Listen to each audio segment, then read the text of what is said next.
राजकारण, समाजकारण, कृषी व उद्योग, मनोरंजन व क्रीडा।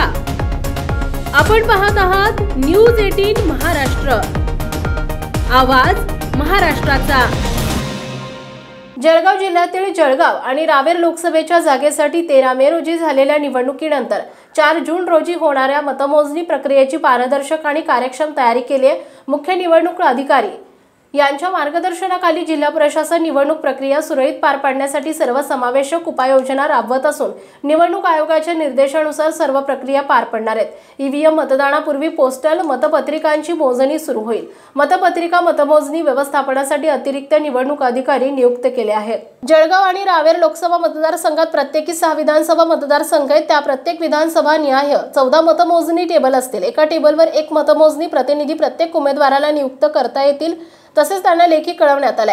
निवडणूक प्रशासनाकडून प्रत्येक टेबलसाठी एक सूक्ष्म निरीक्षकाची नियुक्ती करण्यात आली आहे। टपाली मतमोजणीसाठी जळगावसाठी 10 आणि रावेरसाठी 8 टेबल ठेवण्यात आले असून तिथेही प्रत्येक टेबल निहाय एक याप्रमाणे मतमोजणी प्रतिनिधी असतील। उमेदवारांनी नियुक्त केलेले प्रतिनिधी आपापल्या ओळखपत्रासह सकाळी 7 वाजता मतमोजणीच्या ठिकाणी उपस्थित राहतील, तसे लेखी कळवले।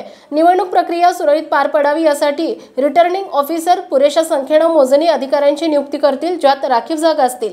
या अधिकाऱ्यांना आवश्यक कौशल्य आणि ज्ञानाने सुसज्ज करण्यासाठी सखोल प्रशिक्षण सत्रे आयोजित करण्यात आली आहेत। मतमोजणीच्या दिवशी अधिकारी सकाळी 5:30 ला केंद्रावर पोहोचतील, त्यांचे फोटो ओळखपत्र घेऊन जातील आणि आरओ आणि एआरओ च्या निर्देशांचे काटेकोरपणे पालन करतील, अशी माहितीही जिल्हा निवडणूक अधिकारी आयुष प्रसाद यांनी दिली आहे। ईव्हीएम मतदानापूर्वी पोस्टल मतपत्रिकांची मोजणी सुरू होईल। मतपत्रिका मतमोजणी व्यवस्थापनासाठी अतिरिक्त निवडणूक अधिकारी नियुक्त केले, तसेच सहाय्यक निवडणूक निर्णय अधिकारी, एक मतमोजणी पर्यवेक्षक, 2 मतमोजणी सहाय्यक आणि एक सूक्ष्म निरीक्षक यांच्याद्वारे केले जाईल। मतमोजणीच्या ठिकाणी चोख पोलीस बंदोबस्त ठेवण्यात आला असून पारदर्शकतेसाठी या प्रक्रियेची संपूर्ण व्हिडिओग्राफी केली जाणार असल्याचंही जिल्हा निवडणूक अधिकारी आयुष प्रसाद यांनी सांगितलंय। आपण पाहताय न्यूज 18 महाराष्ट्र, आवाज महाराष्ट्राचा। उत्तर महाराष्ट्रासह महाराष्ट्रातील बातम्या मिळवण्यासाठी आमच्या न्यूज 18 महाराष्ट्र या न्यूज चॅनलला सबस्क्राइब करा आणि बेल आयकॉन दाबा।